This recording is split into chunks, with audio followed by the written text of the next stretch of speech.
Teman-teman, kita kan tahu kalau Pendeta Yusuf Manubulu ditangkap dan ditahan di Polda Jawa Barat. Tapi pertanyaannya, apakah benar Ibu Uti Watimena yang melaporkan Pak Pendeta Yusuf Manubulu sampai ditangkap dan ditahan di Polda Jawa Barat? Mari simak jawabannya lewat pembahasan pada saat sore hari ini.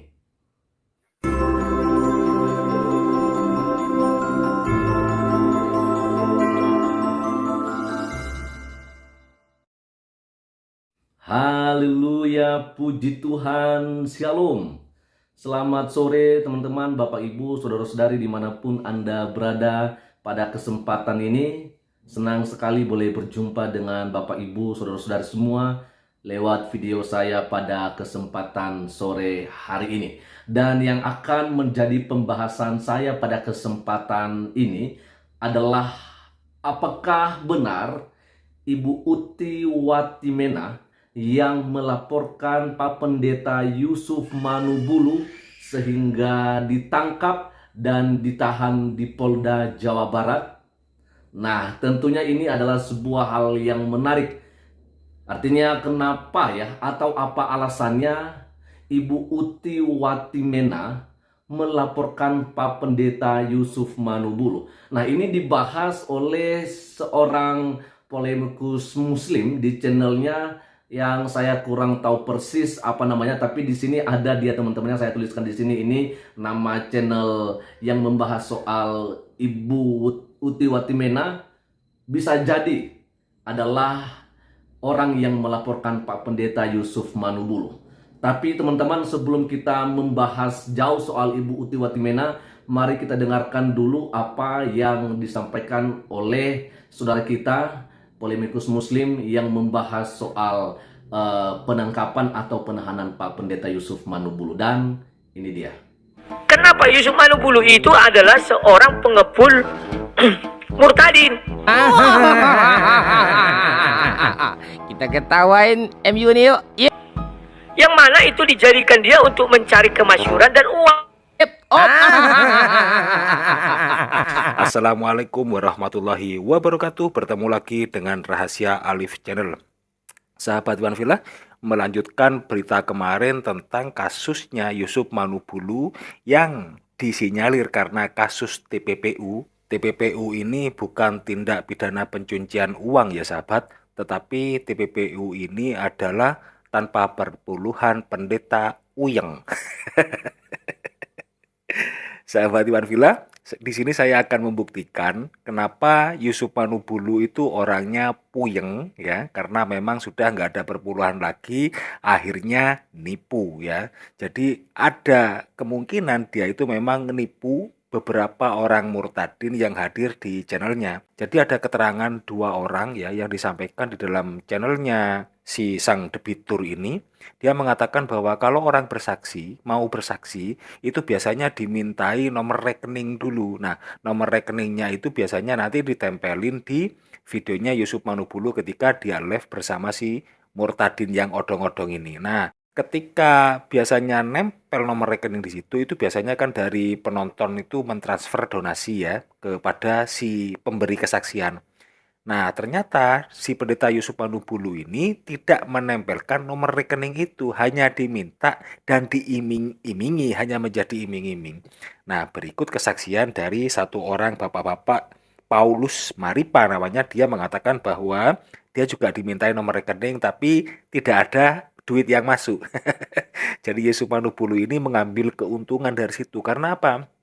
Sekali video itu donasinya lumayan loh ya. Ada yang bilang sampai 2 juta lebih loh. Itu kalau misalkan seminggu 2 kali dia menghadirkan murtadin odong-odong, wah sudah 4 juta. Nggak perlu kerja Yusuf Manubulu itu, cuman pakai kacamata terus duduk di kursi sofa, sudah dapat duit.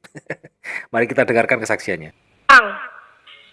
Maka dia mengundang orang ke roomnya, bukan untuk menyebarkan firman Tuhan, tidak ada. Kalian bisa lihat kesaksiannya, nggak ada. Dia lebih kepada untuk menarik donasi, dibuat rekening orang itu. Saya nggak takut mengatakan ini ya. Kalau misalnya si Tungkir, si Yusuf Manubulu protes atau apa, lapor polisi, saya akan hadapi. Saya buktikan. Masalahnya gue nggak ada nonton lagi gitu kan. Ya. Dibuatnya rekening Murtadin itu sedikit di situ, tidak di video tapi di deskripsi. Setelah habis itu dihapus. Orang menonton berikutnya merasa simpati mau berderma kemana, nggak ada. Terpaksa ke rekening Praison dan lain-lain hantu belawi itu. Duit selalu ada, tampilan selalu keren.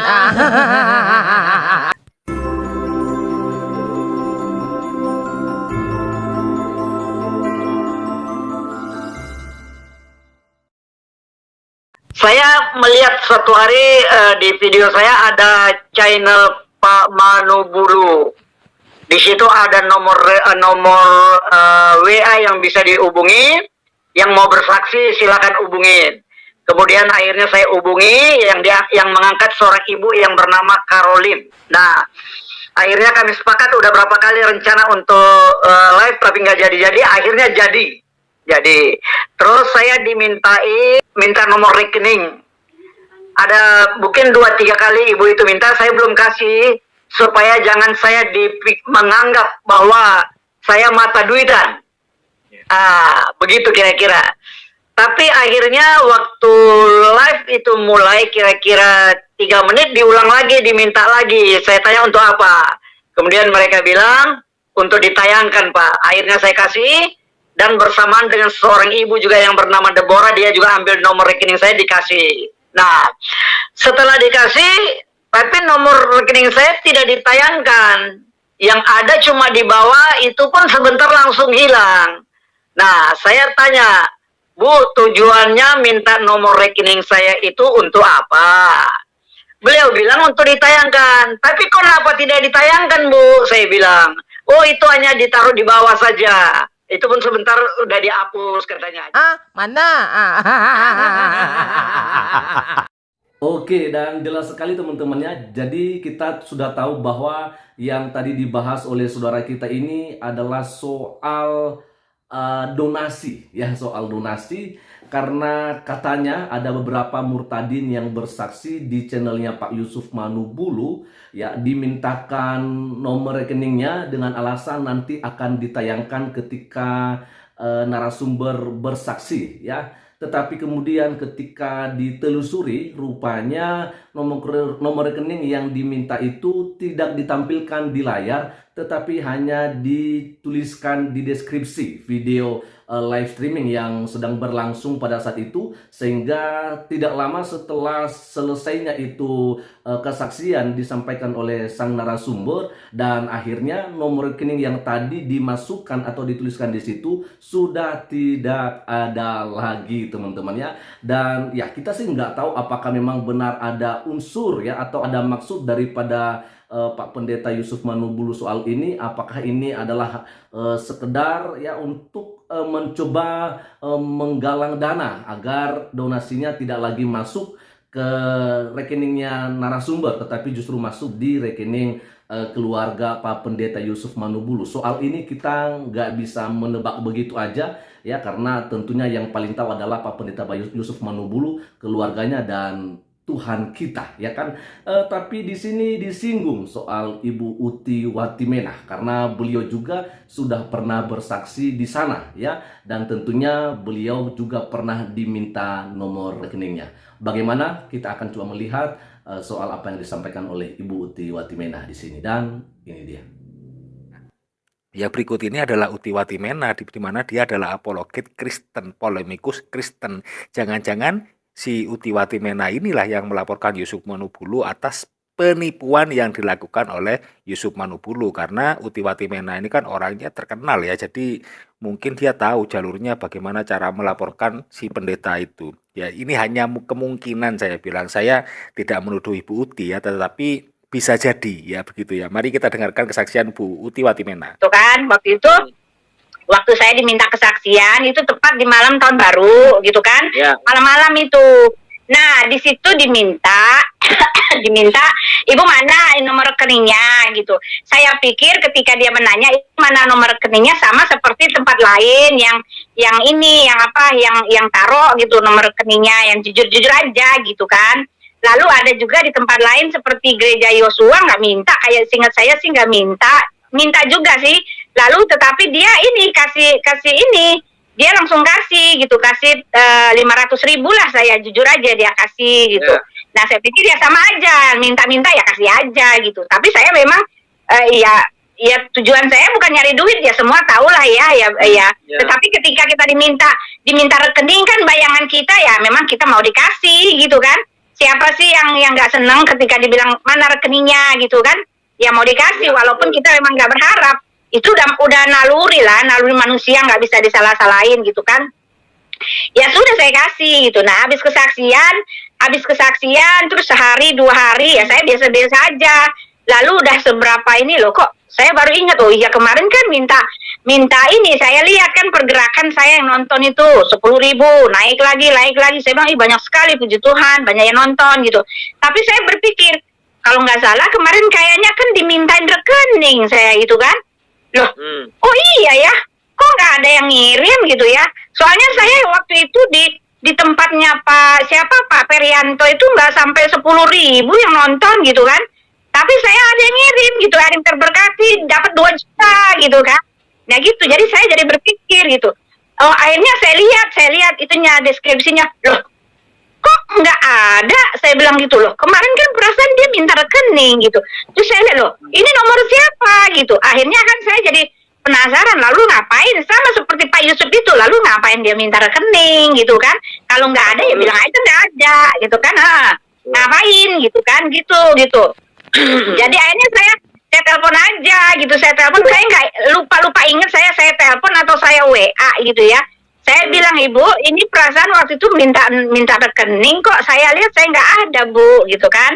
Lalu dijawab gitu kan, dijawab kayaknya ngomong gitu ya, tapi suaranya juga udah nggak bersahabat ketika dia mau minta saya bersaksi, udah beda gitu. Cuma bilang begini, oh itu kalau nomor itu nomor narasumber kalau itu di ininya kita taruh di deskripsi pada saat live saja. Nah itu ya saya ingat sekali, nggak bisa dibohongin, saya ingat sekali. Dari situ saya shock banget. Oh gitu. Jadi saya cuma ngebatin, oh begini ceritanya, ya udah gitu, ya sudah gitu. Si jomblo kerja cari duit siang dan malam. Ya, jadi kasihan ya. Sekelasnya Uti Watimena juga bisa ditipu oleh si Ucup Manubulu ini. Padahal Uti Watimena ini janda gitu ya. Jadi masih ditipu. Allahu Akbar. Ucup. Oke teman-teman, jadi kita sudah mendengarkan apa yang tadi disampaikan oleh Ibu Uti Watimena soal nomor rekening yang diminta oleh keluarga atau Pak Pendeta Yusuf Manubulu. Ya, pada saat itu memang ditampilkan di deskripsi, bukan di layar, tapi kemudian gak lama setelah itu hilang kembali. Ya, dan kesaksian yang disampaikan oleh Ibu Uti Watimena setelah videonya ditonton oleh banyak orang, rupanya donasinya bisa jadi, maksudnya Ibu Uti Watimena ini tidak terlalu banyak, artinya cuma sedikit, bisa jadi mungkin hanya 100-200 ribu dan mungkin berapa lah ya. Tapi tadi juga Ibu Uti Watimena menyinggung soal channel saya ya, channel Perianto Zamasi ya, dan memang benar kalau waktu itu ada narasumber-narasumber yang juga bersaksi di channel saya. Kalau saya itu bukan hanya di deskripsi, tapi benar-benar saya tampilkan di layar sehingga yang nonton videonya atau kesaksiannya Ibu Uti Watimena pun langsung melihat ya nomor rekeningnya Ibu Uti Watimena, karena saya tampilkan di running text ya, di tulisan berjalan di bagian bawah video teman-teman ya. Jadi ya tadi Ibu Uti Watimena mengatakan di channel saya saja yang mungkin hanya ditonton sekitar 10.000 orang bisa juga masuk donasi sebanyak 2 jutaan begitu teman-teman. Memang ketika mereka menyampaikan kesaksian bukan bermaksud untuk mendapatkan hal itu, tapi memang ada saja saudara-saudara kita yang tergerak untuk membantu atau untuk memberkati mereka-mereka yang sudah memberikan kesaksiannya karena mereka terberkati dengan apa yang disampaikan. Nah, dari apa yang disampaikan oleh Ibu Uti Watimena, Akankah itu menjadi alasan bisa ada kemungkinan Ibu Uti Watimena yang melaporkan Pak Pendeta Yusuf Manubulu? Saya pikir itu jauh sekali. Itu jauh sekali. Kenapa saya bilang begitu? Karena jangankan kita yang adalah orang Kristen melaporkan sesama orang Kristen sendiri, ya. Sedangkan kalau kita melihat juga polemikus atau bahkan ustadz-ustadz yang mencoba-coba memutarbalikkan ya soal firman Tuhan, jarang sekali kita mau melaporkannya. Jadi menurut saya sendiri nih, ya nggak mungkin lah seorang Ibu Uti Watimena yang melaporkan Pak Pendeta Yusuf Manubulu. Pasti ya yang melaporkan Pak Pendeta Yusuf Manubulu adalah kadrun yang kepanasan. Bukan berarti saya membela Pak Pendeta Yusuf Manubulu soal kalau memang benar ada hal-hal yang salah dia lakukan. Tapi sebagai seorang anak Tuhan, tentunya saya percaya bahwa pelayanan yang kami lakukan juga selama ini adalah hanya untuk kemuliaan Tuhan saja. Sekian saja untuk sore hari ini, dan Tuhan Yesus memberkati kita semua. Shalom.